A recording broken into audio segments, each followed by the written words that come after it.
ఉన్న బంగారాన్ని విడిపించి ఆ రోజు ఆన్లైన్ రేటుకే మేము కొంటాం. Sharma gold company.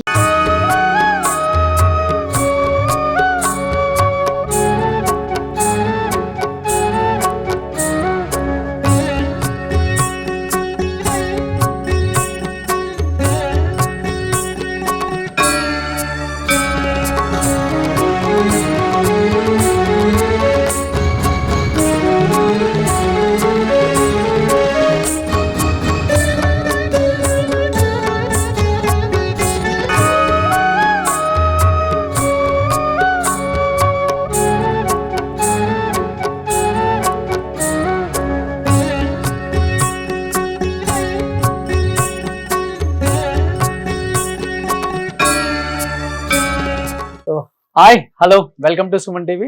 నేను మీ రోషన్. సో మీ అందరికీ తెలిసిందే, వారాహి నవరాత్రులు అనేది ప్రతి ఒక్కళ్ళు కూడా చాలా నిష్టగా చేస్తున్నారు అన్ని ప్రదేశాలలో. ముఖ్యంగా పవన్ కళ్యాణ్ గారు కూడా అసలు నవరాత్రులకు ముందే ఆయన కూడా మాల ధరించి వారాహి అమ్మవారిని పూజించడం మనందరం చూస్తున్నాం. నిజంగా ఈ వారాహి నవరాత్రులు అనేది చేస్తే ఎంత గొప్ప మహిమలు కల తల్లి అందరినీ ఆశీర్వదిస్తుందో చాలా తక్కువ మందికి మాత్రమే తెలుసు. ఎందుకంటే వారాహి దేవతని మనం చాలా ప్రదేశాల్లో చూసుంటాం, కానీ ఇక్కడ మటుకు ఒక శాలిగ్రామ వారాహి దేవి కొలువై ఉందన్నమాట. మిలీనియర్స్ నుంచి కూడా ఆ విగ్రహం అలానే ఉంది. ఆ విగ్రహం యొక్క మహిమ అంతా ఇంత కాదని చెప్పి చాలా మంది చెప్పారు. సో శ్రీనగర్ కాలనీలో ఉన్న రుద్రాక్ష వైభవం అనమాట ఇది. సో నిజంగా ఈ వారాహి పూజ చేయడానికి గురువు గారు నన్ను ఇక్కడ ఇన్వైట్ చేసినందుకు ఫస్ట్ ఆఫ్ ఆల్ ప్రత్యేక ధన్యవాదాలు గురుద్రాక్ష వైభవం గురూజీ గారికి. అండ్ ముఖ్యంగా వారాహి అమ్మవారిని చూడాలని ఎంతో మంది అనుకుంటారు. చాలా ప్రదేశాలలో మనం చూసే వారాహి విగ్రహం వేరు, ఇక్కడికి వచ్చిన వారాహి అమ్మవారు వేరు. దాని ప్రత్యేకతలు నాకన్నా కూడా ఆయన చెప్తేనే బాగుంటుంది. సో మన మహర్షి గురువు గారు. సో గురుగారు నమస్తే. So thank you so much. ధన్యవాదాలు ఇక్కడికి మమ్మల్ని పిలిచినందుకు, ప్రత్యేకంగా పూజ కోసం.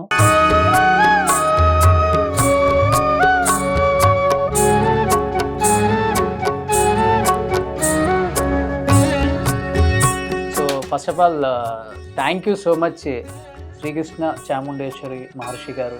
నిజంగా ఇక్కడికి పిలవటం నిజంగా చాలా హ్యాపీగా ఉంది, నాకు చాలా బ్లెస్సింగ్గా ఫీల్ అవుతున్నాను. చాలా సంతోషం అన్న. అంటే నేను విన్నది ఏంటంటే, సో మనం అన్ని చోట్ల వారాహి అమ్మవారిని చూస్తూనే ఉన్నాం, కానీ ఇక్కడ కొలువై ఉన్న వారాహి అమ్మవారు చాలా ప్రత్యేకత కలిగి ఉన్న అమ్మవారు అని చెప్పేసి నేను విన్నాను.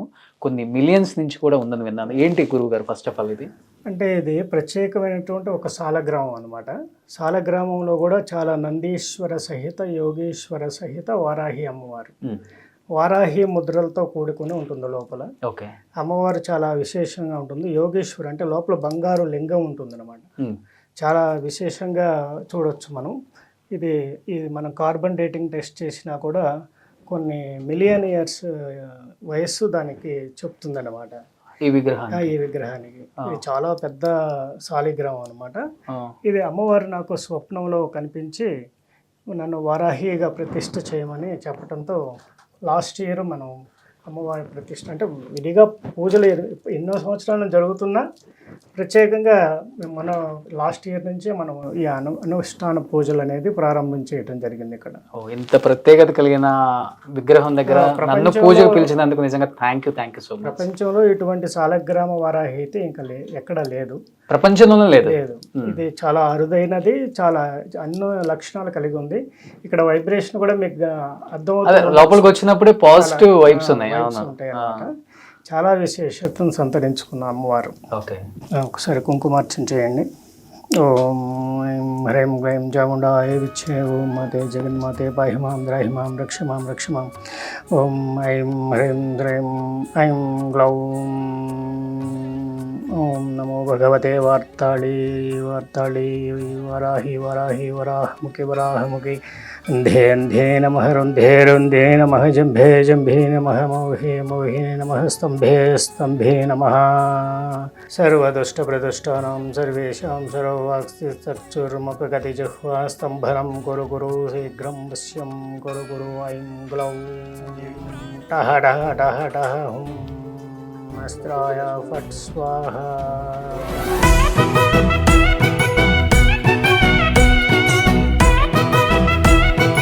గురుగారు మాట్లాడుతుంటే నేను వింటాను. కూర్చోవచ్చుగా? కూర్చోవచ్చు సార్.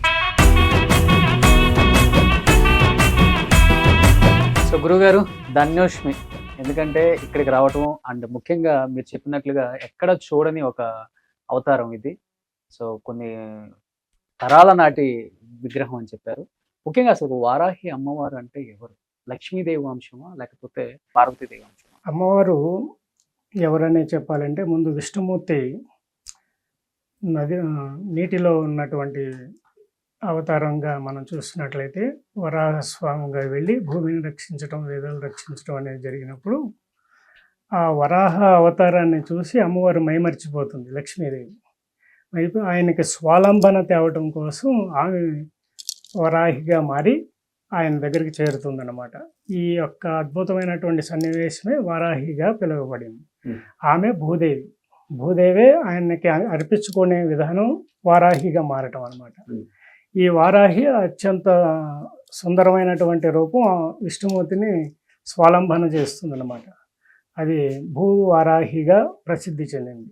అంతేగాని అమ్మవారికి పార్వతీదేవికి ఎటువంటి సంబంధం లేదు దీంట్లో. కేవలం మనకి అమ్మవారు లక్ష్మీ స్వరూపమే. శ్రీ వారాహిగానే కొలుస్తారన్నమాట. కేరళలో కానివ్వండి, తమిళనాడులో కానివ్వండి, మనకి లక్ష్మీదేవి స్వరూపంగానే అమ్మవారిని భావించడం జరుగుతుంది.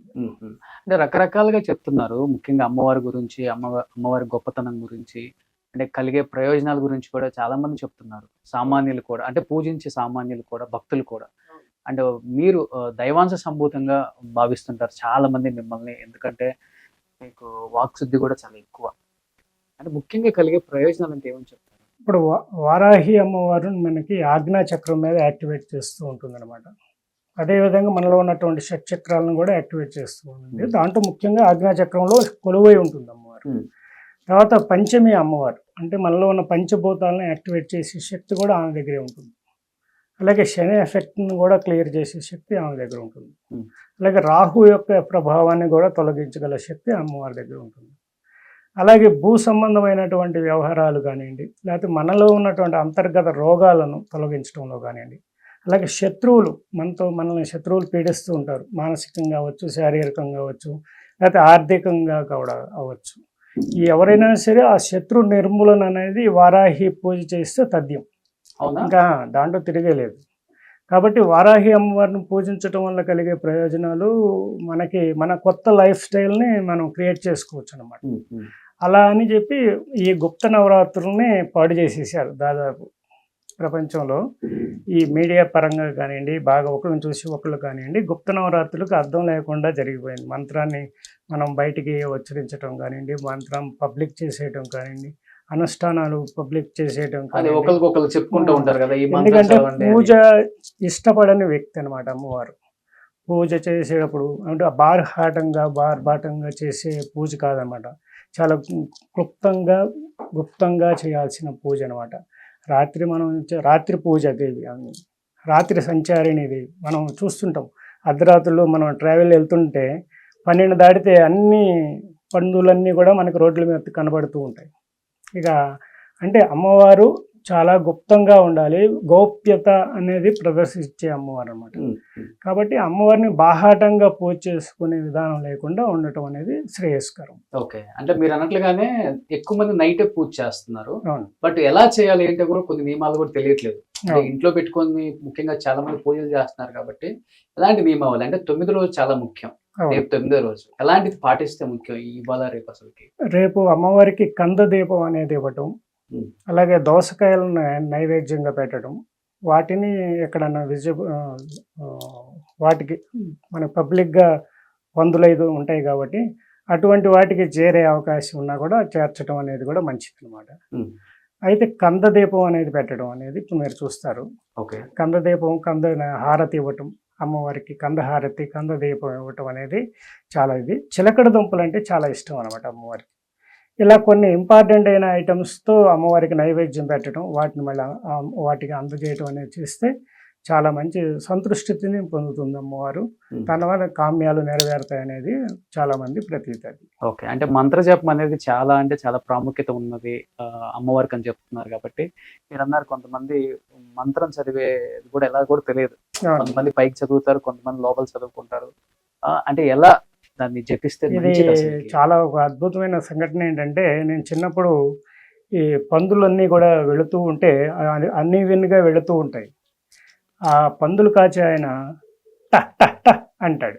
అనగానే ఎమ్మటే అవి అన్నీ ఒక లైన్లో వెళుతూ ఉంటూ నేను గమనించాను చాలాసార్లు. అమ్మవారి బీజాక్షరాల్లో టహ్ టహ్ టహ్ అనే మంత్రం ఉంది, ఓకే. బీజాక్షరాలు ఉన్నాయన్నమాట. అది మరి ఒక పామరుడికి ఎలా తెలిసింది? ఇది ఒక ఆశ్చర్యకరమైనటువంటి విషయమే. ఏ పండితుడు చెప్పడు కదా, అవును. పిలిచి బీజాక్షరాలు బోధించడు కదా. మరి అతనికి ఎలా తెలిసిందంటే ఆమె ఇచ్చింది అతనికి మంత్రం. ఓకే. ఎంత గొప్ప అంశం అండి ఇది. అంత అద్భుతమైనటువంటి, అంటే స్వయంగా ఆమె మనల్ని సరిదిద్దగల శక్తి, నిన్ను రైట్ వేలోకి పంపించగల శక్తి ఆమె దగ్గరే ఉంటుంది. ఎప్పుడైతే మనం మంత్రాన్ని జపం చేస్తూ ఉండటం వల్ల మనలో ఉన్నటువంటి కామ, క్రోధ, లోభ, మోహ, మదమాశ్చర్యాలన్నింటినీ కూడా ఆర్డర్లో తీసుకొచ్చే అవకాశం ఉంటుంది. అదేవిధంగా మనం ప్రెగ్నెంట్తో ఉన్నటువంటి అమ్మవారు ఉంటారు, పంది పిల్లలతో ఉంటుంది. అది ఎలా చూస్తుందంటే అమ్మవారు మనకు అటు ఇటు ఉంటారు, 8 దిక్కులా చూస్తుంది. అటు 4 దిక్కులా, ఇటు 4 దిక్కులా చూస్తుంది అమ్మవారు. అంటే ఒక పంది పిల్లల్ని అటాక్ చేయాలంటే 6 కుక్కలు కావాలండి. 6 కుక్కలు అయితేనే ఒక పందిని క్యాచ్ చేయగలుగుతాయి. అంటే అంత ఫైట్ ఈ కుక్కలకి ఆ పందికి జరుగుతూ ఉంటుంది మధ్యలో. అయినా కూడా వాటిని ఎంతో చాకచక్యంగా వాటిని ఓడిస్తుంది. ఈ 6 కుక్కలు ఏంటంటే ఈ అరిషడ్ వర్గాలే అనమాట, మన యొక్క అరిషడ్ వర్గాలు. అదేవిధంగా పంది పిల్లల్ని ఎంత సంరక్షిస్తుందో మనల్ని కూడా అంతే విధంగా మనం ఉపాసన చేసిన వారిని సంరక్షిస్తుంది. ఇది లైవ్ అనమాట. ఎవరైనా కూడా పందుల్ని ఒకసారి మనం గమనిస్తే చెప్పినయే మనకు అర్థమవుతుంది. కాబట్టి అమ్మవారు సంరక్షణీయ స్వరూపిణి, మనల్ని జాగ్రత్తగా కాపాడుతుంది. అలాగే లలిత పరాభట్టారికకు సర్వసైన్యాధ్యక్షురాలు ఏమి, అమ్మవారి ఎడమ వైపే ఉంటుంది. అమ్మవారు ఏదైనా కొద్ది కాలు కదిపిందా ఎమ్మటే వారి యొక్క దుష్ట సంహారం కోసం బయలుదేరుతుంది అనమాట. ఓకే. అమ్మవారు సప్త మాతృకల్లో కూడా ఒకటి, అనమాట. ఈ రక్త బీజుడిని సంహరించడం కోసం అమ్మవారు వీళ్ళందరినీ మళ్ళీ తీసుకున్న తరుణంలో ఈమె కత్తి, డాలు, ఒక మేకను పట్టుకొని గేదె మీద స్వారీ చేస్తూ రక్త బీజుడిని చంపి ఆ రక్తాన్ని తాగుతుందన్నమాట. ఇలా ఎన్నో విజయాలని ఆమె మనకు అనుగ్రహించింది లోకానికి. అదేవిధంగా దండనాయిక, తారాకాంతి తిరస్కారి అన్నమాట అమ్మవారు. చాలా విశేషంగా ఉంటుంది అమ్మ. విశుక్ర ప్రాణహరణ వారాహి వీర్యనందిత అని మనకు లలిత సహస్రనామంలో కూడా చెప్పబడింది. అమ్మవారి యొక్క వైభవం అంతా ఇంత అని మనం చెప్తా ఉంటే ఇంకా చాలా ఉంటుంది అనమాట. ఓకే. అంటే ఎక్కడెక్కడ ఉన్నాయి టెంపుల్స్ అసలు? అంటే హైదరాబాద్, మన తెలంగాణ, ఏపీలో లేవన్నారు అసలు? అవును, నేను ఉపాసన చేసింది అయితే, అంటే మొదటిదైతే నేపాలే, బారాహి టెంపుల్, తారా బారాహి టెంపుల్ అని అంటుంటారు అక్కడ. చాలా వజ్ర బారాహి టెంపుల్ అంటారు అన్నమాట. అది అసలు చాలా తాంత్రిక అండి. అక్కడ కొన్ని వందల వేల దున్నపోతుల్ని పెంచుతారు, అమ్మవారికి తర్పణం చేస్తారు, వాటిని రక్త తర్పణాలు. అత్యంత దారుణమైనటువంటి, అంటే ఎక్కువ బలి కార్యక్రమాలు జరిగే ప్లేస్ అనమాట అది. అలాగే కేరళలోనూ ఉంది, అలాగే మన తమిళనాడులోనూ ఉంది. కొన్ని చోట్ల మాత్రమే మనకి అమ్మవారి విగ్రహాలు మనకు కనిపిస్తుంటాయి. ఇప్పుడు బాగా ప్రాచుర్యంలోకి వెళ్ళింది. మీ యొక్క సుమన్ టీవీ ప్రభావం కూడా బాగుంటుంది కాబట్టి బాగా పూజలు అందుకోవడం, చాలామందికి బాధలు తగ్గుతాయి ఈ కారణంతో. సో ముఖ్యంగా అయితే మనకి నేపాల్లో ఉన్నటువంటి టెంపుల్ ప్రాచీనమైంది అన్నింటికంటే కూడా. తర్వాత తమిళనాడు అనేది ఎక్కువ ప్రాచీన్యత పొందింది. బృహదేశ్వర ఆలయంలో ఉంది, అలాగే తంజావూరులో కూడా ఉందన్నమాట. ఓకే.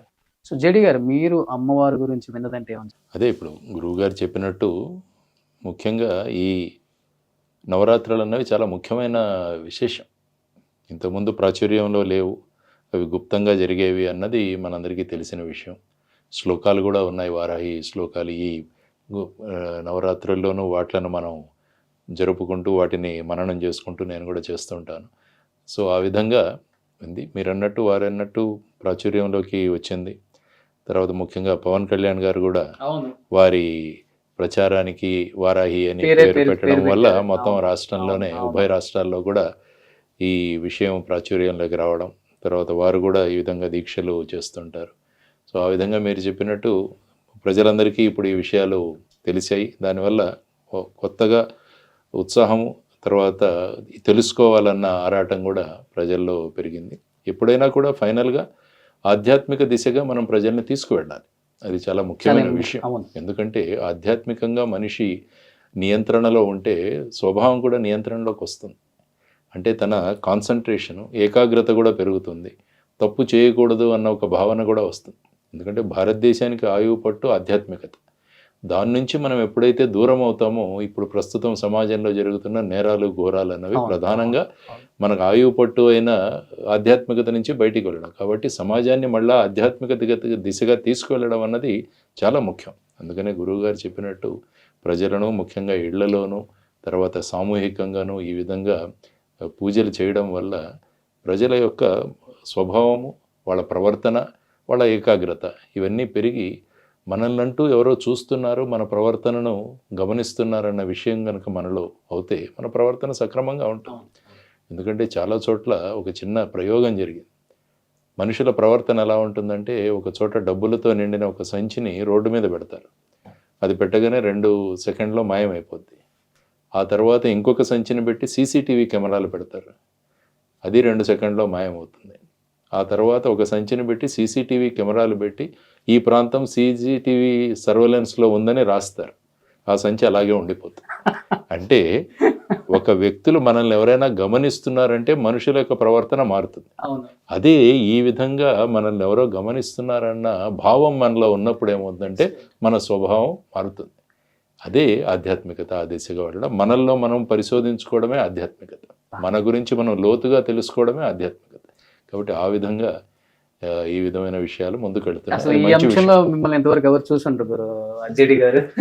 వారిలో చాలా ఆధ్యాత్మిక కోణం దాగి ఉంది. అంటే జేడి గారు అన్నట్లు నిజంగా జనంలో కొంత మార్పు అయితే మొదలైంది పవన్ కళ్యాణ్ గారి వల్ల.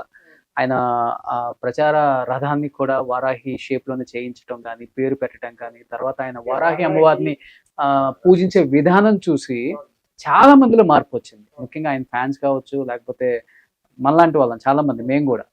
వారాహి అమ్మవారిని పూజించటం అనేది ఆయన పూజ చేసిన దగ్గర నుండి వారాహి అమ్మవారికి కూడా వెలుగు వచ్చింది. ఒక రకంగా చెప్పాలంటే అది కూడా ఒక గొప్ప విషయం అని చెప్పుకోవచ్చు.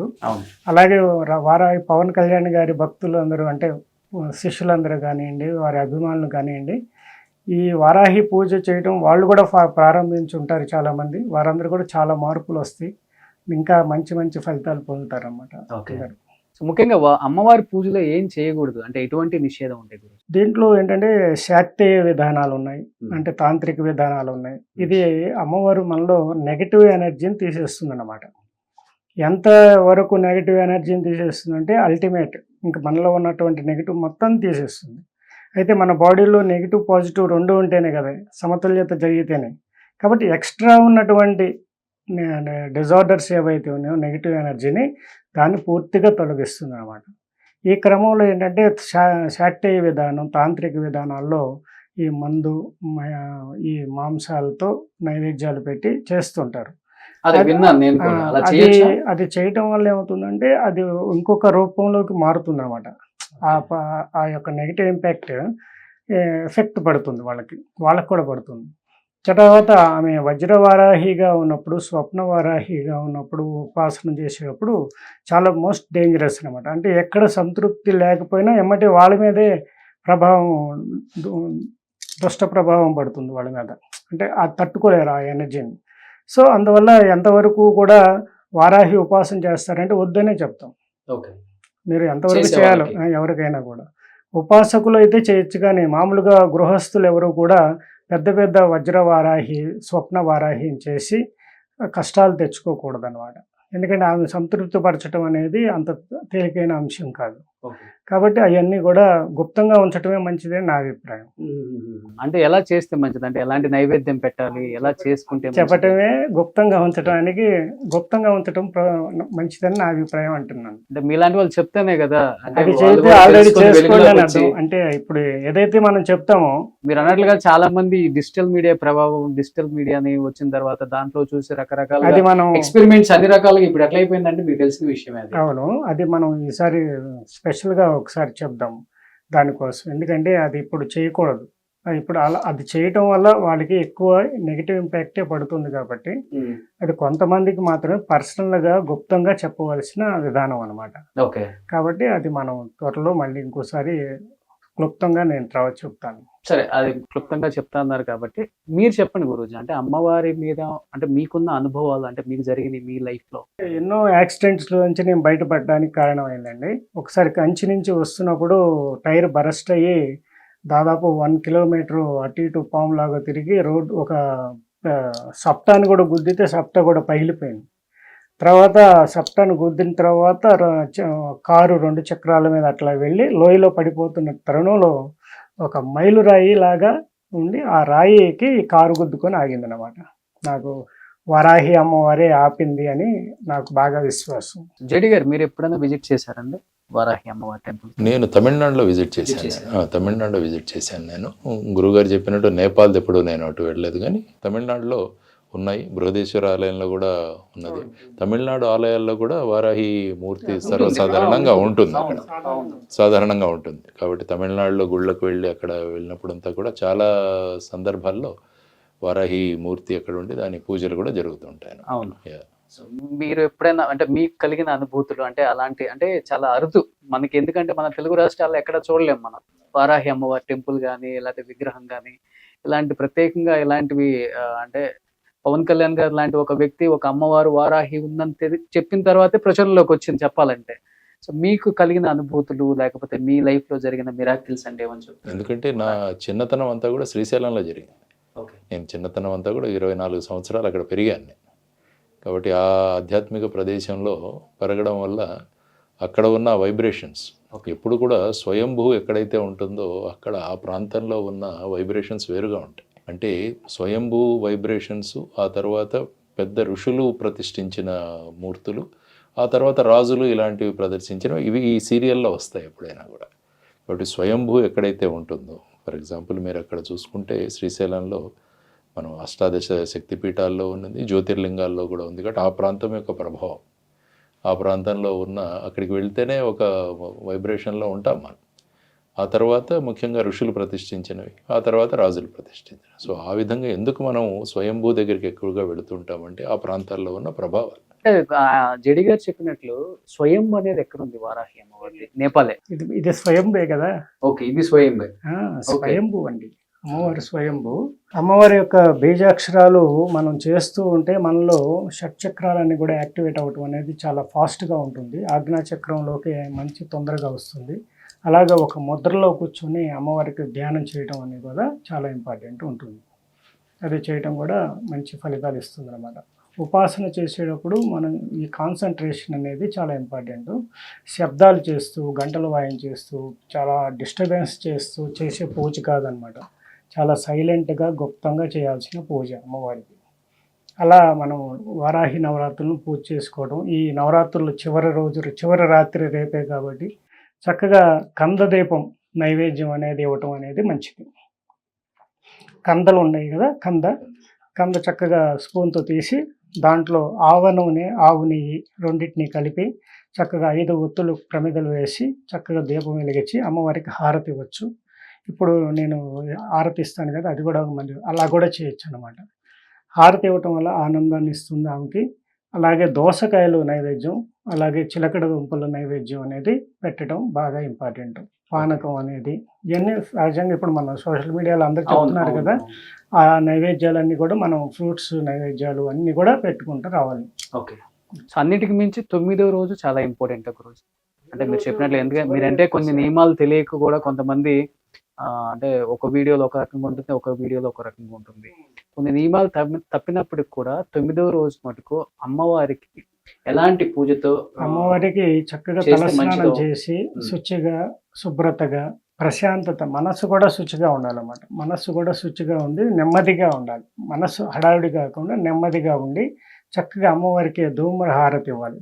ధూపంతో ధూపహారతి ఇచ్చిన తర్వాత బాగా ధూపం ఇవ్వాలి. ధూపం ఇచ్చిన తర్వాత కొద్దిసేపు అమ్మవారిని ధూపంలో ఉంచి దర్శనం చేసుకోవడం. ఆ తర్వాత నైవేద్యాలు పెట్టడం. నైవేద్యం పెట్టిన తర్వాత అమ్మవారికి కంద హారతి ఇవ్వటం. మామూలుగా హారతి ఇచ్చిన పర్ల, కంద కోసం మళ్ళీ పరిగెత్తక్కర్లు అందరూ. దొరికితే కంద హారతి ఇవ్వటం అనేది, లేకపోతే చక్కగా హారతి ఇచ్చి చక్కగా సంతృప్తిగా అమ్మవారికి వాయనం శారీ అయి పెట్టి అమ్మవారికి ఆనందంగా నైవేద్యాలు, పరవాన్నము, చక్కెర పొంగలి ఏవైనా కూడా పెట్టి సమర్పించి అమ్మవారికి పూజ ముగించవచ్చు. సో ఒకరోజు 9వ రోజు అసలు ఎలాంటి నియమాలు చేస్తే ఎలాంటి హారతులు ఇస్తే బాగుంటుంది? పంచహారతులు ఇవ్వచ్చు, ధూపహారతి ఇవ్వచ్చు, దీపహారతుల్లో నాగహారతి ఇవ్వచ్చు. ఇంకా వారు కందహారతి ఇవ్వమని చెప్పా కదా, కందహారతి, కంద దీపం కూడా పెట్టచ్చు అనమాట. ఇప్పుడు కంద దీపం అక్కడ ఉంది చూశారు కదా, ఆ కంద దీపం కూడా మనం ఇక్కడ వెలిగిస్తారన్నమాట. కంద దీపం వెలిగించవచ్చు. తర్వాత హారతులు పచ్చ కర్పూరంతో కూడా హారతి ఇవ్వచ్చు. ఇది చాలా హారతులు ప్రత్యేకత. తర్వాత అమ్మవారికి నైవేద్యాలు, ఇప్పుడు ఇందాక చెప్పిన నైవేద్యాలన్నీ ఇవ్వచ్చు. తర్వాత అలంకారం అనేది చక్కగా చేయడం అనేది అమ్మవారికి ఇష్టం. అంటే జ్యోతిష్య శాస్త్రరీత్యా ఉపాసనలో ఎవరికి ఉపయోగిస్తారు? జ్యోతిష్య శాస్త్ర ప్రకారం వారాహి అమ్మవారిని పూజ చేయటం వల్ల రాహు గ్రహ దోషాలకు సంబంధించిన ఏదైనా ఉంటే ఉపశమనం లభిస్తుంది. అలాగే తంత్రశాస్త్ర ప్రకారంగా తాంత్రికంగా కొంత ఇన్ఫెక్టెడ్కి గురవుతారు కొంతమంది. చేతబడులని, బాణమని, చిల్లంగని, లేకపోతే దిష్టికి, కొన్ని దుష్టశక్తి కొన్ని కాన్సెప్ట్స్లో కొంత రోడ్ల మీద పడేసి తొక్కి వెళ్ళిపోవటం, వీటన్నిటికీ కూడా అమ్మవారు చెక్ పెట్టేస్తుంది అనమాట. వారాహి మాత అని తలుచుకుంటేనే చాలు అనమాట, అలాంటివన్నిటిని కూడా దూరం చేయగల శక్తి ఉంటుంది. అలాగే మనకి భూ వివాదాలు ఉంటాయి చాలా వరకు. భూమి అమ్ముడు పోకపోవటం, లేకపోతే ఎప్పటి నుంచో ఆ భూమి పరిష్కారం కాకపోవటం, లేకపోతే దాన్ని కట్టలేకపోవటం, లేకపోతే దాంట్లో వాస్తు ఉందని చెప్పి దాన్ని పాడుబట్టేసేయటం, ఇలా ఏదైతే భూమి సంబంధం ఉన్నాయో ఈ 9 రోజులు చేసిన వారాహి పూజకు సంబంధించిన ద్రవ్యాలన్నింటినీ, మాలిన్యాలన్నింటినీ కూడా ఆ యొక్క భూమిలో నిక్షిప్తం చేసేయచ్చు. అది తీసుకెళ్ళి ఇప్పుడు పూజా ఐటమ్స్ అన్నిటిని కూడా అక్కడ భూమిలో పాతి పెట్టేయటం వల్ల కూడా ఆ భూమి క్షేత్రం పవిత్రమై వారికి అనుకూలంగా మారుతుంది. అది వారికి అమ్మి పెట్టారంటే అమ్మి పెడుతుంది, లేకపోతే దాన్ని డెవలప్ చేయాలంటే డెవలప్ చేస్తుంది, అక్కడ గృహయోగం కావాలంటే గృహయోగం వస్తుంది. అలా ఆ భూమికి సంబంధించిన దోషాలు ఏవైనా కూడా సరిచేయబడతాయి అన్నమాట. నిజంగా చాలా చాలా విశేషాలు తెలియనివి నిజంగా చాలా క్లుప్తంగా చెప్పారు. చాలా సంతోషం. నేను ఎక్కువ మాట్లాడను, ఎందుకంటే అనుష్ఠానంలో ఉంటాను కాబట్టి. అందుకే మీరు ఎన్నోసార్లు వీడియోలు రండి అంటున్నా నాకు ఆ సమయం సరిపోదు. నువ్వు గమనిస్తున్నావు కదా, మాకు సమయం సరిపోదు కాబట్టి మీ దగ్గరికి రాలేకపోవటం, వీడియోలు చేయలేకపోవటం అనేది జరుగుతూ ఉంటుంది. అయితే ఇంకా అమ్మవారి చాముండేశ్వరి మాతను కూడా మనం తెలుసుకోవాల్సిన అంశం ఉందన్నమాట. ఇక్కడ అమ్మవారు వజ్రకవచ సాలగ్రామంలో ఉన్నారండి. వజ్రకవచ సాలగ్రామంలో అమ్మవారి యొక్క హృదయంలో ఉంటారు. అమ్మవారు స్వప్నంలో కనిపించి నా చేత విగ్రహాన్ని తయారు చేయించింది అనమాట. అది ప్రతి సంవత్సరం మనం విశ్వశాంతికై 1108 నదీ తీర్థాలతో అభిషేకాలు అనేది, ఈ సాలగ్రామాలన్నిటితోనూ అభిషేకాలు అనేది చేయటం అనేది జరుగుతూ ఉందన్నమాట. నిజంగా చాలా ధన్యవాదాలు గురూజీ. చాలా అంటే చాలా సంతోషంగా ఉంది. ఒక పాజిటివ్ వైబ్స్ ఉన్నాయి లోపలికి రాగానే. అండ్ జేడి గారు, నిజంగా మీరు కూడా ఇక్కడ జాయిన్ అయినందుకు చాలా చాలా మన అదృష్టం గారు. ఎప్పటి నుంచో చెప్తున్నారు, ఈ రోజు మన అదృష్టం. ఇది మమ్మల్ని కలవడం కూడా ఒక అదృష్టం.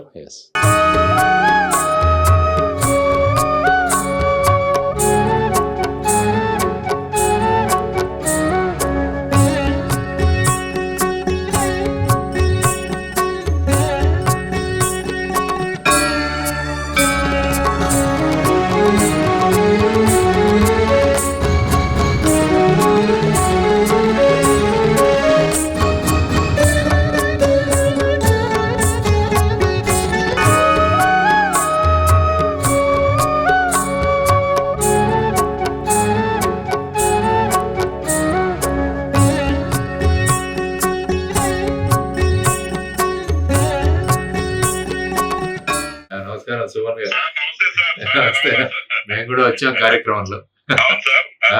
రోషన్ తీసాడు, నేను కూడా వచ్చాను అదే టైంకి. నన్ను కూడా ఇంటర్వ్యూలో ఇంక్లూడ్ చేశాను. తమరు కూడా ఒకసారి ఇచ్చేసి అమ్మవారిని దర్శనం పొందాల్సిందిగా కోరుకుంటున్నాం. సుమన్ టీవీలో మీ పర్సనల్ అండ్ బిజినెస్ ప్రమోషన్స్ కోసం కింది నెంబర్కి కాంటాక్ట్ చేయండి.